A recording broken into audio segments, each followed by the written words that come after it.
আসসালামু আলাইকুম everyone, welcome back to my another new blog. আশা করছি সকলেই ভালো আছেন। আমরাও আল্লাহর রহমতে বেশ ভালো আছি। সকালে উঠেই আমি গত রাতের যত সব প্লেট বা বাটি টাটি ছিল, যত পাতিল ওইভাবেই রেখে দিয়েছিলাম। হাঁড়ি পাতিলগুলা রাতে তো আর এত ক্লিন করা পসিবল হয় না, আর ইচ্ছেও থাকে না, এর জন্য রাতেই রেখে দেই ওইভাবে। সকালে সব কিছু ক্লিন করে নিলাম। এখন সব সবজি টবজিও বের করে নিয়েছি রান্নার জন্যে। আজ একটু সবজি রান্না করব, চাল কুমড়ো, ডাঁটা, পটল, যত যা সবজি আছে সেগুলো দিয়ে। আর এখানে আমি পুঁই শাক বেছে নিচ্ছি, একটু শাক রান্না করব। এগুলো গতকালকে আনা হয়েছিল, বাট বেছে রাখা হয়নি। ভাবলাম এখনই একটু বেছে রাখি। উমাইদ এখনও ঘুম থেকে ওঠেনি, ও ঘুমিয়েই আছে। এই তো সব গুছগাছ করে ফেলতেছি যাতে পরে আর কোনো প্রবলেম না হয়। আমার সব কাজ টাজ গোছানো শেষ, এখনও 7টা বাজেনি, 6:30টার মতো বাজে। এখন আমি বাকি সব কিছু গোছানো যেগুলো বাকি আছে সেগুলো আস্তে আস্তে গোছাতে থাকবো। লতাগুলো ধুয়ে ভালো করে ক্লিন করে নিয়ে আসছি। এখানে এখন আস্তে আস্তে রান্নাটাও বসিয়ে দেব। এখানে আমি শাকটা ভাপানোর জন্য দিয়ে দিয়েছি। অনেকটা পানি ছেড়েছে শাকে থেকে, আমি এক্সট্রা করে কোনো পানি দেইনি। আর এদিকে ভাতও বসিয়ে দিয়েছি। আমার শাকভাজিটা হয়ে গিয়েছে। শাকটা এত মজা লাগলো কি বলবো। আর এদিকে লতাটাও রান্না হয়ে যাচ্ছে। লতাটাও মজা লেগেছিল, আর চিংড়ি দিয়ে রান্না করলে আরও বেশি মজা লাগতো। এখানে সবজি রান্না করব, এর জন্য সবজিতে সব মশলা দিয়ে আমি রেখে দিয়েছি। সবজিটা আমি 10টার দিকে রান্না করব, এখনই করব না, আগে এগুলো রান্না করে সকালের খাবারটা খেয়ে নিব তারপর। আর এদিকে ছোট মাছের চচ্চড়ি করতেছিলাম হাতে মাখিয়ে। ছোট মাছটার ভুনা এত মজা লেগেছিল কি বলবো, অনেক মজা হয়েছিল। আর ছোট মাছ এভাবেই আমি একটু পেঁয়াজ আর কাঁচামরিচটা অলওয়েজ বেশিই দেই। এদিকে একটু জাম্বুরা ছিলিয়ে নিচ্ছিলাম। সকালের খাবার টাবার আমাদের হয়ে গিয়েছে। উমাইদের শরীরটা ভালো না, ওর জন্য একটু জাম্বুরা ছিঁড়ে দিচ্ছি। আর একটু টিভিটা অন করে দিলাম, যে টিভি দেখো আর এটা খাও।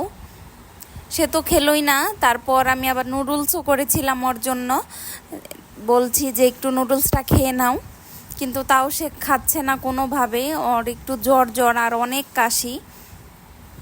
এদিকে আমি সব কাজটা শেষ করে খাওয়া দাওয়া কমপ্লিট করে উমাইদকে একটু খাইয়ে চলে আসছি সবজিটা রান্না করার জন্য। সবজিটা অলরেডি হয়ে গিয়েছে, জাস্ট এখন বাগারটা দিয়ে দিব। আর এদিকে গতকালকে যে পুঁই শাক নিয়ে আসছিলাম সেখান থেকে 2-3টা আমি রেখে দিয়েছিলাম, আর এভাবে বোতলে আমি রেখে দিয়েছি। দেখতেও সুন্দর লাগছে, আর যদি এভাবে হয় তাহলে তো মাশাল্লাহ। আর এখন একটু সেমাই রান্না করব। উমাইদকে ঘুম পাড়িয়ে রেখেছি, ভাবলাম এখন একটু সেমাইটা রান্না করে ফেলি।